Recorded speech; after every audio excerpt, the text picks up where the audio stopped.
Royal author Hugo Vickers has just revealed that the Queen was reportedly living in fear and deep concern because of Prince Harry and Meghan Markle. She allegedly worried that the private conversations she normally had with them could have been secretly recorded to later be leaked to the public. The Queen suspects the Sussexes were mic'd up on one visit to see her. Vickers exposes what he believes was a serious trust issue between the Queen and the Sussexes. Stay till the very end because his revelations have shocked many royal watchers around the world. For those who don't know, Hugo Vickers is a respected royal author who is well known within royal circles and was privileged enough to write a biography titled Queen Elizabeth II, A Personal History. The book sold millions of copies worldwide and strengthened his reputation as someone trusted to write about the royal family. Joe Elvin, and with me in the studio today is Hugo Vickers, a writer, lecturer and acknowledged expert on the British royal family. Hugo has written biographies of the Queen Mother, Cecil Beaton, Vivian Leigh, Princess Andrew of Greece and the Duchess of Windsor. But Hugo's new book, Queen Elizabeth II, is coming out on April the 9th to mark the late monarch's centenary, and it is a massive undertaking. Now, he is coming forward with strong claims about Harry and Meghan, suggesting that their presence at the palace reportedly sent chills down the Queen's spine because she feared that private conversations could be secretly recorded and later made public. During the Jubilee, many people speculated that Harry and Meghan were wired. Meghan was seen constantly fidgeting with her collar, which led people to assume that she was allegedly hiding a mic under there. According to Hugo Vickers, when Harry and Meghan exited the royal family, they reportedly did so without properly consulting the Queen beforehand. When their intentions became known, many believed it was the wrong time for such a decision. It's not. Well, trust had been broken, basically. Right. And so I think, as far as, having somebody in the room, I think certainly there was one time is to stop them taking photographs or being wired, or God knows what they were up to. What do you mean, wired for telly? Yeah, wired for recording. The Queen was already going through an extremely difficult period in her life.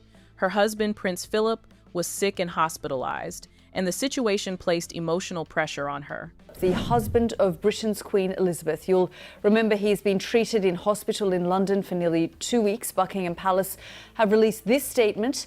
The Duke of Edinburgh was today transferred from King Edward Hospital to St Bartholomew's Hospital, where doctors will continue to treat him for an infection. At the same time, the world was facing the COVID-19 pandemic. Because of her age, the Queen had to isolate and deal with health concerns while continuing to fulfill her constitutional duties. The timing of Megxit added another layer of stress to an already challenging situation. Reports suggest that the Queen was deeply disappointed by how events unfolded. Although Harry was her grandson, the situation created emotional distance and trust between them began to weaken. Down a bit and realised he probably took it a little bit too far. I know he's got a lot of supporters, but I think he must realise one day that he probably took things a little bit too far. And some of the dirty linen didn't need to be washed in public, and it's very sad what's happened because he was so popular in the past, and now his star has fallen somewhat, certainly in this country. Hugo Vickers explained that confidence between the Queen and the Sussexes reportedly deteriorated so badly that the relationship shifted from family warmth to institutional caution. The palace allegedly became more guarded in its interactions with Prince Harry and Meghan Markle. Officials feared that casual conversations or private meetings could later appear in interviews, documentaries, podcasts, or books. What do you mean, wired for telly? Yeah, wired for recording. What, so the Queen thought that they might be wired up to be recording conversations with her for Netflix purposes? It's always a possibility. I'm not saying it happened. Hugo. Vickers did not stop there. He revealed that within royal circles there was growing anxiety about privacy. Protecting confidentiality has always been a cornerstone of royal life, and officials were determined to preserve it. Whenever Harry and Meghan visited, palace officials became extremely cautious, worried that sensitive conversations might eventually surface in media projects. The palace is able to keep a really tight lid on Harry and Meghan's behaviour when it's only being demonstrated within the palace. Yeah. The palace can control it. Because of these concerns, reports suggested that security checks became stricter before access to the Queen was granted. Due to fears of recordings or unauthorized leaks, certain precautions were reportedly introduced. Unauthorized photographs were discouraged or prevented during visits. I think, as far as, having somebody in the room, I think certainly there was one time is to stop them taking photographs or being wired or God knows what they were up to. Even though Prince Harry has often been described as the Queen's favorite grandson, interactions between them were said to be more carefully monitored than before. These measures limited opportunities for any recordings to take place inside royal residences. Oh, really? Please. Boo. Observers believe that these restrictions also meant fewer chances to gather personal stories or private content that could later be used in books, interviews, or streaming projects. Royal officials reportedly increased caution regarding who was allowed into private royal spaces. Harry and Meghan were among those whose access was handled with particular care. Palace environments began to feel less like relaxed family settings and more like controlled institutional spaces where privacy came first. I mean, this is a couple who are never far away from their iPhone, from their cameras, who have really chronicled their lives for the last 2 years. And I think there is just a great sense of mistrust within the family. They just simply feel that any reconciliation is not on the cards because they can't trust that it's not going to end up in a TV show or in a book. Why were all these precautions taken? According to Hugo Vickers, the monarchy is built on discretion and confidentiality. If confidentiality is broken, a fundamental part of how the royal family functions is weakened. Royal conversations have traditionally remained private forever, protected by mutual trust. However, once doubts entered the relationship, normal family interactions reportedly became difficult.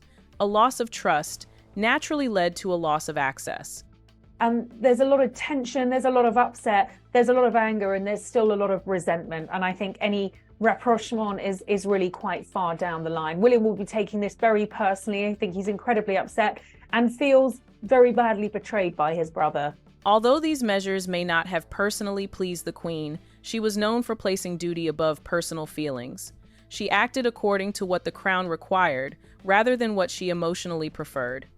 If decisions had been based solely on personal affection, things might have been different. However, the Queen believed her responsibility was to protect the institution first. Where you had a woman who, at the age of 21, made a promise to serve and kept that promise faithfully for 75 years. And if we lived another 1,000 years, we'll never see anything like it again. I think we were all incredibly lucky to live in her reign. So the Queen was not punishing Harry and Meghan by maintaining the distance. That decision was an institutional duty. Instead of asking herself what she personally wanted, the Queen reportedly approached situations by asking, "What should the Queen do?"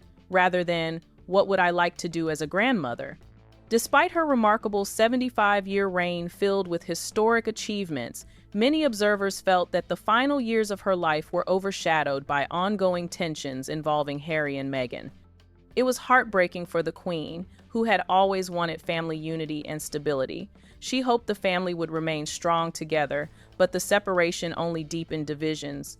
But secondly, they both caused the Queen a lot of anguish in the last years of her life. It's one thing I will never forgive the Sussexes for, is the amount of stress they caused the Queen. Instead of celebrating everything the Queen had given to her country over decades, the media became obsessed with royal drama and controversy.